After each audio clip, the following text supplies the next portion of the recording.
Hi guys, my name is Kumar. I am working as a Product Analyst Intern at Zunpulse in Gurgaon.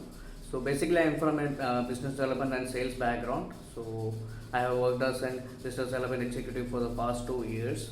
And I wanted to change my domain into data science. So I did a lot of research in Google, in LinkedIn, and asked a lot of my peers and friends. And at last I got to know about this platform called Guvi. And I joined Guvi 6 months back in their Master IIT data science course, which is also affiliated by the IIT Madras. So I can say that I have learned a lot about Python and all other things they mentioned in their brochure.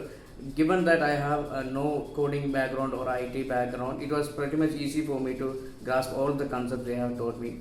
So I would say that they have a good curriculum.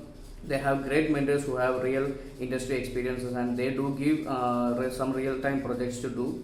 And only through their help I got this internship. So I'll say that this is a great opportunity if you are trying to get into the field of data science, or if you want to brush up your skills in Python and other data science skills. So I'd really appreciate if you can try Gubi, because it is a great platform. I hope if you take this opportunity you won't regret.